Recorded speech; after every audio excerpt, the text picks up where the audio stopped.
Merci de votre fidélité à Télésud et bienvenue dans cette édition de l'entretien du jour. Je reçois aujourd'hui le docteur Bogassako Gervais. Il est à la fois écrivain, enseignant-chercheur à l'université de Bouaké et il est auteur de 2 livres que vous pourrez voir tout à l'heure, Les droits de l'homme à l'épreuve, paru aux éditions L'Harmattan, ainsi que La guerre d'Abidjan n'aurait jamais dû avoir lieu, paru aux éditions Anteo Edizione. Bonjour docteur. Bonjour cher ami. Quand vous dites que la guerre d'Abidjan n'aurait jamais eu lieu, vous pensez que c'était évitable donc cette crise? Évidemment que c'était évitable et je pense que c'était du devoir et de la communauté internationale, mais surtout des Ivoiriens, de tout mettre en œuvre pour que cette guerre-là n'ait jamais lieu.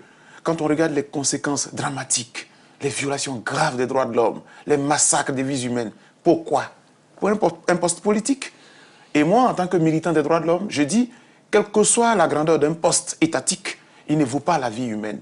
Donc, quelque part, oui, la classe politique ivoirienne a échoué, mais aussi les élites ivoiriennes ont échoué, et puis, quelque part, la communauté internationale a gravement échoué. Elle qui a osé intervenir militairement dans la crise ivoirienne et faire tout ce massacre qu'il y a eu. Mais si elle n'était pas intervenue, on l'aurait accusé d'avoir assisté, comme au Rwanda en 1994, à des massacres de population. Oui, sans doute. Sans doute que la grave crise du Rwanda fait qu'aujourd'hui, la communauté internationale veut jouer son rôle, d'après elle. On voit très bien aujourd'hui avec la crise syrienne, où elle a envie d'agir pour ne pas demain être responsabilisée. Mais elle est responsable, parce que lorsqu'on fait les interventions militaires, moi je me dis, si par exemple l'ONU est une institution de paix, il faut qu'elle utilise toutes les voies de paix avant de passer à l'arme lourde. Parce que moi, j'ai vécu la crise ivoirienne, j'ai vécu la crise de 2002, j'ai vécu la crise de 2010. Et je me dis, il y avait mieux à faire. D'accord. Parce que tout à l'heure, en vous présentant, j'ai oublié l'une des casquettes qui est tout aussi importante que les 2 autres que j'ai évoquées, c'est que vous êtes président de la Fondation ivoirienne pour les droits de l'homme et la vie politique. Tout à fait. Depuis 20 ans, je milite dans les droits de l'homme en Côte d'Ivoire et mes compatriotes le savent très bien. Je fais la LIDO, la Ligue ivoirienne des droits de l'homme. Je fais l'APDH. Je suis même membre de la Commission nationale des droits de l'homme de Côte d'Ivoire, qui est une institution de l'État en tant qu'expert de la société civile. Donc, cette crise-là, nous avons fait tout ce qu'on pouvait faire. Je vous assure, cher monsieur, qu'on a voyagé, j'ai été même jusqu'à Abuja pour porter plainte contre la CEDEAO lorsqu'il a été émis l'idée de faire intervenir l'ECOMOG en Côte d'Ivoire. Je dis, mais quand on règle un problème politique, d'où vient qu'on doit intervenir avec des armes? D'accord. Pour revenir chronologiquement, vous faites partie des organisations qui avaient exigé que les élections soient tenues dans un délai normal. Tout à fait, pour 2 raisons. Pour 2 raisons. La première, c'est que le président de la République de Côte d'Ivoire, en cette époque-là, M. Laurent Gbagbo, avait réussi à sceller une sorte d'alliance avec la rébellion qui a pris les armes depuis 2002. D'ailleurs, une rébellion que j'ai condamnée dans le premier livre de 2007, qui est paru à l'Harmattan. Parce que pour moi, dans les principes démocratiques, une rébellion, ça se condamne.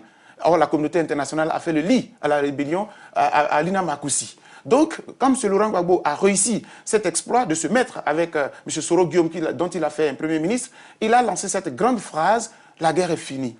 Donc pour moi qui suis un acteur de la société civile, je me dis, si le président de la République dit que la guerre est finie, mais il faut qu'on aille aux élections. Parce que depuis 2005, conformément à notre constitution, on n'était plus bien lotis. Même si M. Laurent Gbagbo demeurait toujours légitimement et légalement président de la Côte d'Ivoire en vertu de la constitution. Et donc, quand le président de la République dit que la guerre est finie, nous on prend cela au bon. Mais 2, il y avait une clause très importante dans l'accord politique de Lina Makoussi de Ouagadougou qui a été signé en 2007, en mars 2007. Il était dit qu'une fois que nous connaissons la date des élections, les rebelles doivent désarmer, avant que l'élection n'ait lieu 2 mois après. Donc pour nous, les conditions étaient tout à fait réunies pour demander au gouvernement de M. Laurent Gbagbo, et donc dirigé par M. Soro Guillaume, donner la date de l'élection aux Ivoiriens, plutôt que de chercher à célébrer le 50aire de la Côte d'Ivoire avec faste, alors que ça faisait pratiquement 3 ans, 4 ans qu'on n'avait plus d'élection conformément à la Constitution. Et nous avons réussi. On a commencé en juillet 2010, et le 5 août 2010, l'État de Côte d'Ivoire a donné la date de l'élection qui devait donc se dérouler le 30 octobre 2010. À partir de quel moment la machine électorale et la machine démocratique, tout simplement, n'arrivent plus? Oui. Alors, ça ne fonctionne plus à partir du moment où M. Laurent Gbagbo, de bonne foi, donne la date, accepte, parce que c'est la commission électorale qui propose la date. Donc, la date est connue. Mais les rebelles n'ont pas désarmé. Et je dis dans le livre que j'ai sorti, ces moments-ci, je dis à la communauté internationale, mais on dirait qu'il y avait un piège.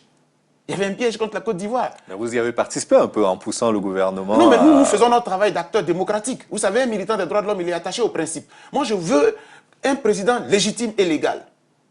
Donc, le président Laurent Gbagbo, c'est vrai qu'il est légitime et légal, mais il sait très bien que depuis 2005, la situation n'était pas normale. Mais ce n'est pas sa faute. La Constitution dit que tant que le pays est partagé en deux et qu'il y a une rébellion, on ne peut pas faire d'élection. Donc, dès l'instant où l'accord politique de Ouaga dit, une fois que la date est connue, 2 mois après les rebelles doivent désarmer, nous, la date ayant été donnée, on a commencé à mettre la pression sur la rébellion. Et la communauté internationale a fermé les yeux. Les rebelles n'ont pas désarmé jusqu'à ce que l'élection se tienne.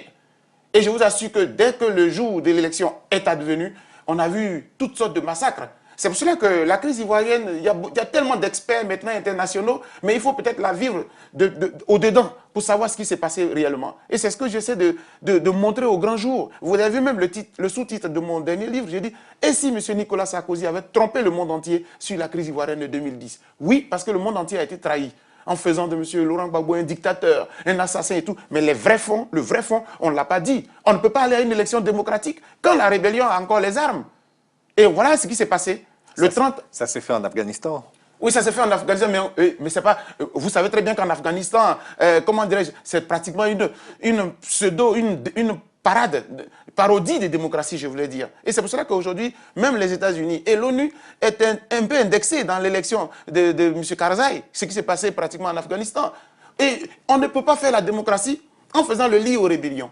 Et nous, aujourd'hui, je constate un peu, en tant qu'intellectuel, qu'on a renversé tous les principes de la démocratie. Regardez partout dans les crises ivoiriennes, dans les crises africaines, on soutient les rébellions, on arme les rébellions contre des gouvernements légitimes et légaux. C'est pas normal. Dans mon pays, on a massacré des vies humaines en soutenant une rébellion. Regardez aujourd'hui qui règne en Côte d'Ivoire, aux côtés de M. Alassane Ouattara. Mais c'est bien la rébellion. Donc aujourd'hui, on est dans un processus de dialogue, vérité et réconciliation qui devrait logiquement permettre de penser toutes les plaies des 2 crises qu'il y a eu. La crise à la fois de 2002 et celle qui a suivi l'élection présidentielle. Est-ce que vous pensez aujourd'hui, au regard de la situation, de l'évolution de la situation, que c'est bien parti pour cette réconciliation entre Ivoiriens? Au moment où nous étions encore au pays, en 2010, donc quand on prend M. Laurent Gbagbo le 11 avril 2011, et M. Ouattara est installé rapidement là par l'armée française, tout le monde le sait, je ne vais pas revenir là-dessus, c'est démontré, dans le livre même j'en parle, on n'a qu'à oublier cela, passer à l'essentiel. Alors, on met en place la commission. Et j'ai été très heureux de savoir que les membres de ELDER avaient visité la Côte d'Ivoire. Quand je parle des membres de ELDER, c'est M. Kofi Annan, Monseigneur Desmond Tutu, avec une autre présidente. Les 3 viennent en Côte d'Ivoire. Et donc, il y avait des lueurs d'espoir. Les Ivoiriens pensaient que par cette voie-là, vraiment, on sortirait de la crise, véritablement et définitivement. J'allais dire totalement. Mais malheureusement, ce n'est pas le cas. C'est-à-dire que, quelle est l'option de M. Alassane Ouattara? De 2 choses l'une. Ou bien vous voulez régler la crise ivoirienne par la voie de la justice classique. Alors, on applique la voie de la justice classique. Encore que lui-même, il n'est pas exempt de reproches. Ou bien, on prend la voie de la justice transitionnelle. C'est-à-dire la justice à l'amiable, une commission de réconciliation, où on trouve une formule, les auteurs des crimes, les victimes, trouvent l'occasion de demander pardon à la nation, et puis le peuple leur accorde le pardon. Mais dans mon pays, M. Alassane Ouattara veut superposer les 2. On ne superpose pas les 2. Vous voulez juger M. Laurent Gbagbo à La Haye. Du coup, la commission de réconciliation n'a plus son sens. Parce qu'il n'est plus dans vos mains, il est à La Haye. La Haye, ce n'est pas une justice amiable, sauf s'il y a de la politique là-dedans. Parce que dans le livre aussi, je dis très bien qu'il faut que la Cour pénale internationale joue là sa crédibilité. C'est le tout premier président dans le monde entier. Je ne parle pas des tribunaux pénaux internationaux, je parle de la Cour pénale internationale. Donc aujourd'hui, le monde, c'est pour cela que les Ivoiriens, les Africains se mobilisent pour aller à La Haye. Parce que nous voulons qu'il y ait une justice équitable et juste. Et moi, je dis déjà, les dés sont pipés. Parce que si on juge M. Laurent Gbagbo, je suis vraiment désolé de le dire, mais tous ceux qui sont à la tête de la Côte d'Ivoire aujourd'hui, aux côtés de M. Alassane Ouattara, ils ne sont pas crédibles. Mais est-ce que, parce qu'on n'a pas jugé une partie des personnes qui sont présumées coupables de la crise ivoirienne, des crises ivoiriennes, on ne doit juger personne? Non, moi je ne dirais pas cela. Moi j'estime que dans la vie, il y a des responsabilités. Et quand on assume les responsabilités, il faut rendre compte. Un leader politique, il est devant le peuple. Parce que le pouvoir pour lequel les gens se battent là, ils pensent qu'il tombe du ciel. Non, c'est le peuple qui vous le donne, il vous le prête pour un temps. Quand vous avez fini de gouverner, il faut que le peuple vous juge. Donc je dis oui. M. Laurent Gbagbo était président de la République, il y a une grave crise. Il faut bien qu'il rende compte aux Ivoiriens et même à la communauté internationale parce que nous ne sommes pas seuls au monde, nous sommes dans un réseau mondial. Très bien. Mais comment voulez-vous poursuivre M. Laurent Gbagbo, son fils, sa femme, tout son gouvernement, tout le monde poursuivi. Et monsieur Alassane Ouattara, avec M. Soro Guillaume, les rebelles qui ont tué et qui continuent de tuer. Quand je parle de cela, il y a des faits. Le 17 mars 2011, M. Alassane Ouattara prend un décret, une ordonnance au moment où il était encore à l'hôtel du Golfe, et puis il crée les FRC. C'est-à-dire, il mue simplement les forces nouvelles de M. Soro Guillaume en force républicaine de Côte d'Ivoire. Le 17 mars 2011. Et le 29 mars, le monde entier découvre à Diokwe près de 1000 morts. Comment vous expliquez cela? Mais aujourd'hui, quand vous dites que la crise était évitable, oui, qu'on aurait pu éviter la guerre d'Abidjan, tout à fait. Nous y sommes aujourd'hui, mais est-ce que la réconciliation, on peut y arriver finalement, malgré tout? Est-ce que tout le monde joue le jeu pour cette réconciliation? Il n'y a que M. Ouattara et son gouvernement qui ne jouent pas le jeu. Et il y a des faits. On demande à tous les... De quelle façon est-ce que le FPI et l'ancienne majorité présidentielle jouent le jeu? Mais le FPI ne peut pas, il peut pas aller comme cela. Son fondateur, il est à la CPI. Son président, M. Afinguessan, est quelque part dans une prison. Et un autre membre, qui est Mme Laurent Gbagbo, ce n'est pas parce qu'elle est première dame, mais elle était aussi présidente du groupe parlementaire du FPI. Elle est arrêtée. Le fils même de Laurent Gbagbo, qui est comme vous et moi, ça dit que c'est un crime d'être le fils de Laurent Gbagbo. Et ça, je pense que c'est pour cela que le droit va être dit. Moi, j'ai foi dans cette crise-là, parce que moi, je suis épris de justice et de paix. Parce qu'avant tout, je suis un homme, je suis un chrétien et je l'assume. Je ne peux pas comprendre que nous sommes dans un monde où toutes les valeurs sont renversées. Donc, je veux dire, oui, ce n'est pas forcément, je ne veux pas jouer à l'équilibre. Mais je dis, si on veut aller à la réconciliation, jouons franc jeu. Monsieur Alassane Ouattara demande aux Ivoiriens de rentrer. Quand il va dans les pays, il lance ce message-là. Mais en même temps, quand ils entrent, vous les prenez, vous les mettez en prison. J'en veux pour exemple, les tout derniers exemples. Un journaliste s'appelle Herman Aboua, il arrive en Côte d'Ivoire, il vient du Ghana, il rentre, on le prend, on le met en prison. L'avocat de Madame Laurent Gbagbo, donc de Madame Eivé Gbagbo, il rentre en Côte d'Ivoire, on le prend, on le met en prison. Il a été libéré. Oui, il vient d'être libéré, mais vous ne savez pas ce qu'il a subi. Vous ne savez pas quel sévice il a subi. C'est ce que j'appelle une dictature. Parce que quand dans le pays, on ne peut plus s'exprimer, on ne peut plus prendre de position. Moi, je vous dis, je vous explique mon exil. Je suis un homme de la liberté. Moi, j'aime la libre expression. Parce que dans une démocratie, c'est la confrontation des idées que le peuple émerge. Dans mon pays, vous ne pouvez pas critiquer M. Ouattara sans que le lendemain, on ne vous visite. Or, M. Laurent Gbagbo, je vous le dis, cher ami, en Côte d'Ivoire, M. Laurent Gbagbo au pouvoir, j'étais à la télévision nationale critiquant M. Laurent Gbagbo.